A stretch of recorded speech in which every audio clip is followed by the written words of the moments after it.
एक गांव में तालाब के किनारे एक छोटा सा मिट्टी का घर स्थित था, जिसके आसपास की उपजाऊ जमीन में मौसमी सब्जियां उगी हुई थी। उस घर में रघुवर जी अपनी पत्नी लक्ष्मी जी, बेटे उमेश और बेटी रीना के साथ रहते थे। कुछ सालों से खेती ठीक से नहीं हो पाने कारण रघुवर जी शहर में काम ढूंढने के लिए गए हैं और अब वो वहीं रहकर काम करते हैं और गांव में रुपए भेज दिया करते थे। उमेश गांव में ही खेती का थोड़ा बहुत काम करता रहता था।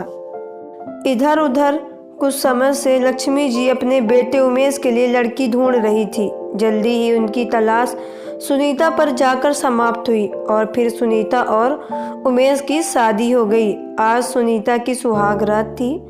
सुनीता का मायका भी गांव में ही था। गांव में ही उसकी परवरिश हुई थी, इसलिए सुनीता को गांव में शादी करने में कोई परेशानी नहीं थी। सुनीता बहुत थी कि उसे एक छोटा परिवार मिला था।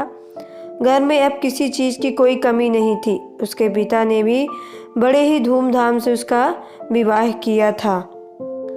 आज सुहाग रात में वह अपने पति का इंतजार कर रही थी, क्योंकि शादी तय होने के बाद से उसे कभी भी पति से बातचीत करने का मौका भी नहीं मिला था। यह उस समय की बात है जब मोबाइल फ़ोन भी नहीं हुआ करते थे और चिट्ठी लिखते हुए सुनीता को शर्म आती थी। वह बड़ी बेसब्री से अपने पति का इंतजार कर रही थी, लेकिन यह की जगह उसकी ननद रीना कमरे में आई। उसे देखकर वह कुछ बोल नहीं पाई। रीना कहने लगी कि भाभी सो जाओ, भैया बहुत थक गए हैं और वह बाहर वाले कमरे में ही सो रहे हैं। यह सुनकर सुनीता को थोड़ा अजीब तो लगा, लेकिन फिर भी वह भी थकी हुई थी तो वो भी सो गई। लेकिन अब तो हर रात की यही बात हो गई थी। उसकी ननद हर रोज उसके कमरे में सोने के लिए चली आ जाती थी और उमेश के बारे में पूछने पर वो कोई न कोई बहाना बना दिया करती थी। एक दिन अचानक ही सुनीता की माँ गोमती उसकी ससुराल पहुंची। अचानक से उन्हें देखकर सुनीता की सास लक्ष्मी जी हैरान रह गई। फिर भी उन्होंने उन दोनों का स्वागत किया और घर के भीतर लेकर आई। गोमती जी और किशोर जी सीधे सुनीता के कमरे में पहुंच गए। माँ को देखते ही सुनीता अपनी माँ से लिपट कर रोने लगी।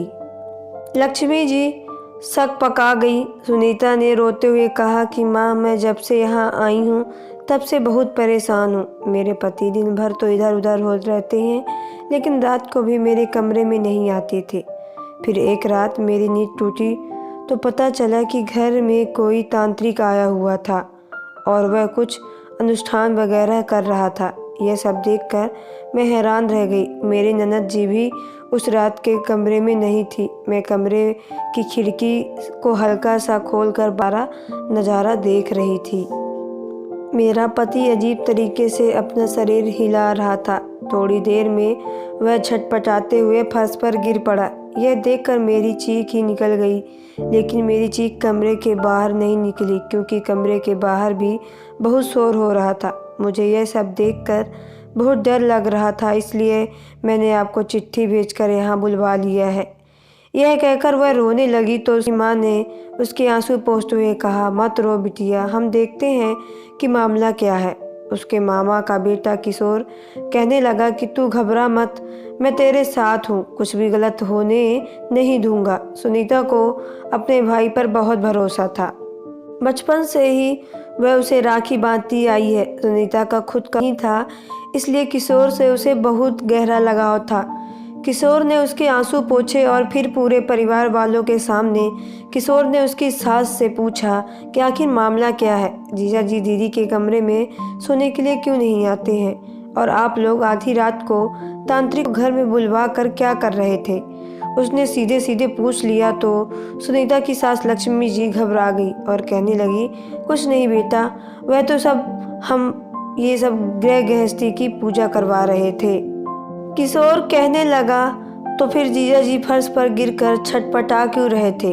अब तो लक्ष्मी जी बगले झांकने लगी तो सुनीता ने अपनी ननद से कहा, दीदी आप तो बताइए, आखिर ये सब चल क्या रहा है। शादी के बाद से ही हर रात आप मेरे कमरे में सोने के लिए आ जाती हैं। मैं कुछ पूछती हूँ तो आप बताती भी नहीं हैं। आखिर दिक्कत क्या है? अगर ऐसी ही हालत रही तो मैं यहाँ नहीं रहूँगी। वे सुनीता एक बार फिर से रोने लगी तो लक्ष्मी जी ने शक पकाते हुए कहा, नहीं बहू, घर छोड़कर जाने की बात मत करना, सब कुछ ठीक हो जाएगा। मैं क्या हूँ, हम तो बहुत बड़ी परेशानी में फंसे हुए हैं। वो क्या है ना कि मेरे बेटे पर भूत प्रेत का साया है। तांत्रिक बाबा ने कहा था शादी के बाद वह बिल्कुल ठीक हो जाएगा, इसलिए हमने तुम्हारी शादी इससे करवाई। हमने तुम्हें ये बात नहीं बताई क्योंकि हमें लगा कि किसी को भी यह बात पता चलेगी तो वह लोग इस रिश्ते के लिए तैयार नहीं होंगे। अब तुम ही बच्चे की भलाई के लिए ही सब कुछ किया है, लेकिन फिर भी अभी तक उसे भूत ने मेरे बेटे का पीछा नहीं छोड़ा है। तांत्रिक बाबा कह रहे थे कि अभी वह वाली अमावस्या को एक बड़ा अनुष्ठान करेंगे और तब इस समस्या से छुटकारा मिल जाएगा। तुम हमें माफ़ कर दो बहू और बस हमारा साथ दो, मेरा बेटा जल्दी ही ठीक हो जाएगा। वैसे मेरा बेटा बहुत अच्छा है, पर पता नहीं उसे किन बुरी शक्तियों ने जकड़ रखा है। सुनीता हैरानी के सामने बैठे हुए अपने पति को देखने लगी। उसका पति भी सिर झुकाए हुए बैठा था। वह भले गले से बोला कि मैं बहुत खुश रहना चाहता हूँ, जीना चाहता हूँ, पर पता नहीं मुझे क्या हो जाता है। अभी ये सब बातें चल रही थी कि तभी लगा उसका बदन पूरी तरह से ऐंठने लगा और उसके मुंह से हल्का हल्का झाग भी निकल रहा था। यह सब देखकर सभी लोग सन्न रह गए। सुनीता डर के मारे उठकर खड़ी हो गई। उसकी सास हाथ जोड़कर कोई मंत्र बुदबुदाने लगी और उसकी ननद भी 2 कदम पीछे हट गई। सुनीता की मां ने आगे बढ़कर सुनीता को संभाला, लेकिन किशोर ध्यान से उमेश को देख रहा था।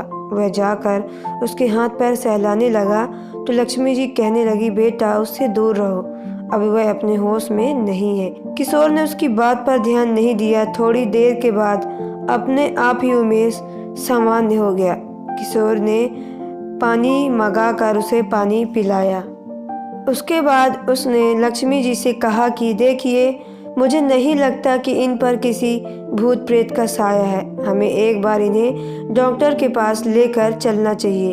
तो लक्ष्मी जी कहने लगी, यह गांव में कहाँ डॉक्टर है बेटा, इसे तो जिला अस्पताल ही ले, और वैसे भी अस्पताल जाने से क्या होगा, अस्पताल थोड़ी न किया जाता है, उसके लिए तो तांत्रिक बाबा ने उपाय बताए ही है।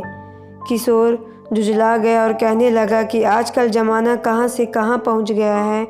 माना कि आप लोग गांव में रहते हैं, लेकिन फिर भी ऐसे अंधविश्वास से आप लोगों को बाहर निकालना चाहिए। अरे अगर आप लोगों ने पहले ही किसी डॉक्टर को दिखाया होता तो ये शायद अब तक ठीक हो चुका होता। मुझे तो लगता है कि हमें इसे कोई बीमारी है। सुनीता कहने लगी कि हाँ माँ जी, अगर भैया कह रहे हैं तो हमें एक बार इन्हें डॉक्टर को दिखा लेना चाहिए। वैसे भी तांत्रिक के उपाय से कोई फ़ायदा तो नहीं हो रहा है।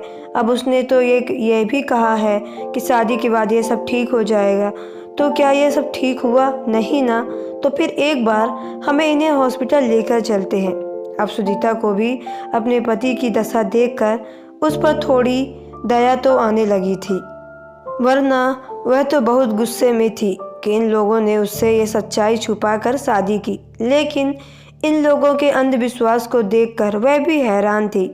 उमेश को लेकर हॉस्पिटल पहुंचे। डॉक्टर ने बताया कि उमेश को मिर्गी की समस्या है और दवाइयों से ठीक हो सकता है। यह जानकर लक्ष्मी जी हैरान रह गई। उन्हें बहुत पछतावा हो रहा था कि काश वह पहले ही अपने बेटे को डॉक्टर की बात सुनकर सुनीता के मन की मन ईश्वर को धन्यवाद दिया। किशोर ने सुनीता से कहा कि देखा, अब सब ठीक हो जाएगा। लक्ष्मी जी ने बहू के आगे हाथ जोड़ते हुए कहा कि बहू, हमें माफ़ कर देना, हमने तुम्हें धोखे में रखा। उमेश भी कहने लगा कि तुम भी मुझे माफ़ कर दो। पति पत्नी का रिश्ता तो भरोसे पर ही टिका होता है, लेकिन मैंने इस रिश्ते को शुरुआत से ही झूठ से की है। हमें तुम्हें पहले ही सारी बातें बता देनी चाहिए थी, लेकिन हमें डर था कि सच्चाई जानने के बाद कोई भी मुझसे शादी नहीं करेगा। सुनीता मौन रह गई। अब वो कर भी क्या सकती थी। वैसे भी वह देख रही थी कि इन लोगों के भोलेपन का फायदा उठाकर तांत्रिक इन्हें लूट रहा था। वैसे भी उसकी सास और पति का व्यवहार उसे बहुत अच्छा लगा, लेकिन उन लोगों के से झूठ का उसका मन थोड़ा आहट था। मगर अब वो इन लोगों की मद स्थिति को भी अच्छे से समझ पा रही थी। गांव के भोले भाले निरक्षर मासूम लोग अंधविश्वास के चक्कर में आकर न जाने कितनी तकलीफें उठाते हैं। सुनीता को इन दोनों को माफ़ कर दिया और फिर पूरे मन से अपने पति की देखभाल करने लगी। धीरे धीरे उसके पति के स्वास्थ्य में सुधार आने लगा। तांत्रिक तो उस गांव से किसी दूसरे गांव में चला गया था, लेकिन सुनीता ने अपने पति और सास को माफ़ करके उस घर को संभाल लिया था, क्योंकि उसके ससुराल वालों से अनजाने में ही गलती हुई थी। वैसे भी सुनीता का कुछ ज़्यादा नुकसान तो हुआ नहीं था और उमेश भी उसे पसंद था, इसलिए उसने अपनी आगे की ज़िंदगी पर ध्यान देने का फैसला किया था। जल्दी ही उमेश अपनी बीमारी से मुक्त हो चुका था और दोनों पति पत्नी अपनी नई ज़िंदगी की शुरुआत कर चुके थे। बेटा, तुम बहू को यही लोग अंधविश्वास के चक्कर में शोभा का लगा ऐसे दरवाजे से के कोई खड़ा है। अभी वो नहाकर ठिकानों की जान की कोई खिसके कपड़े भी नहीं पहन पाई थी, तभी उसके ससुर उसके कमरे करते हैं और रोग बढ़ जाता है। तब डॉक्टर भी उसे कुछ नहीं कर पाते। इसलिए परिवार भी किसी भी सदस्य को कोई समस्या हो। आपको ये कहानी कैसी लगी दोस्तों, कमेंट बॉक्स पे ज़रूर बताएं। अगर आप मेरे चैनल पर नए हो तो चैनल को सब्सक्राइब करके बेल आइकन को प्रेस कर ले, ताकि आने वाली इस वीडियो का नोटिफिकेशन आपके मोबाइल पे सबसे पहले पहुंचे, क्योंकि मैं ऐसे ही स्टोरी आप लोगों तक पहुंचाती रहती हूं। तो चलिए मिलते हैं नेक्स्ट वीडियो पे। Okay bye, take care.